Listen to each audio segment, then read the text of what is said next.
Everybody on Earth needs water to survive, and so we humans have developed complex systems to provide drinking water. But really, we share this system with an ancient form of life that we still don't fully understand, and which can change the taste, the smell, and the toxicity of the water we drink. My name is Inge. And I'm Damiano. And we are both PhD students researching cyanobacteria in drinking water. Cyanobacteria, also known as blue-green algae, are a type of bacteria that have existed on Earth for over 3 billion years. Similar to plants, they obtained an energy from photosynthesis and made life as we know it possible by creating atmospheric oxygen.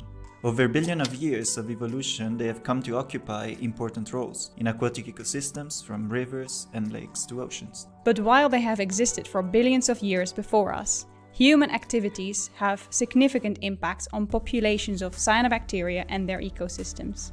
The growth of cities, deforestation, agriculture and climate change affect the physical and chemical properties of aquatic ecosystems, altering the conditions that algae and cyanobacteria need to thrive. Unintentionally, we sometimes create the conditions for cyanobacteria to undergo a population explosion, for example through the process called eutrophication. Some species of cyanobacteria can thrive in freshwater reservoirs, and some of those are known to produce compounds such as geosmin and 2-MIB that can cause taste and odor problems in drinking water. Specifically, they cause a musty or earthy odor and taste, similar to the earthy smell that is associated with rain after a dry day. The smell is actually what allows camels to locate oases in the desert and albatrosses to find food in the ocean. Even though it's very common, this earthy smell in drinking water is not nice and makes people think the water is potentially unsafe to drink. This isn't true. No negative health impacts have been found associated with the smell, but other species of cyanobacteria can produce harmful toxins in drinking water. Water management companies are well aware of this, and they treat drinking water vigorously. However, sometimes cyanobacteria blooms, especially in summer and autumn, can cause taste and odor problems in water, and those companies, they want to get better at predicting and actively preventing these blooms. Understanding and hopefully predicting cyanobacteria blooms is the focus of our PhDs. We both work in reservoir and in the laboratory. These ecosystems are very complex, and so we study them in their entirety in situ. But we also want to understand how this system responds to specific changes, for example, changes in light levels, temperature, or available nutrients. We can do this in the laboratory, looking at individual species or small representations of ecosystems. For my PhD, I researched the conditions that cause cyanobacteria to produce taste and odor compounds.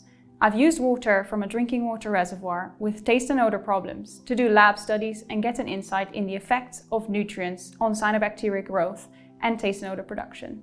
In the same reservoir, I'm testing a range of commercially available sensors to measure nutrients and other water quality indicators. The sensor data is automatically uploaded to the internet, so you have a live view of the conditions of the water. This data can be used to understand when cyanobacteria start growing and what causes them to produce taste and odor compounds. Our current understanding is that taste and odor production gets triggered by high concentrations of nutrients and the presence of easily available nutrients, mainly released from agricultural fields. With sensors, we can get a much better picture of changes in the water quality in a specific lake and what triggers cyanobacteria to produce taste and odor compounds. If you're continuously monitoring the right water quality factors in your lake, you can use the data as a prediction for cyanobacteria blooms and taste and odor. The ideal scenario is that sensors connected to the internet can inform water companies of bloom risks in the reservoir at the exact moment something happens and take immediate action. Ideally, an electrical device tailored to the electrical signal could be developed to monitor this process in the environment. My PhD is on communication between cyanobacteria through electrical signals. This is a new approach in the field of microorganisms physiology. Algae talk, and our research team are trying to understand their language. It is very interesting as a new approach because often in physiology, cyanobacteria are considered as a passive adaptive organism. Recently, however, communication between microorganisms has been discovered, a complex behavioral response in which a community of microorganisms acts at the same time. For example, a change in temperature would affect part of the community, which would send a warning signal to the rest of the community. This is a complex behavior that microorganisms use and adapt in a behavioral way to a change in the environment. And it makes sense because a higher complexity in an adaptation response would explain how they've been so successful in the history of organisms and how they adapted in different ecological niches from volcanoes to the Arctic.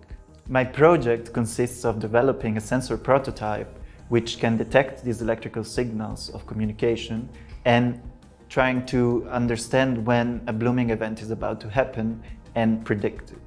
Cyanobacteria are a key part of the global ecosystem, and as that ecosystem changes due to human influences, especially climate change, we need to work with them to secure our drinking water supply. That means better understanding of cyanobacteria and not viewing them as our enemy, but just avoiding some of the compounds they produce. Cyanobacteria have been here longer than us and are just doing what they do best, adapting.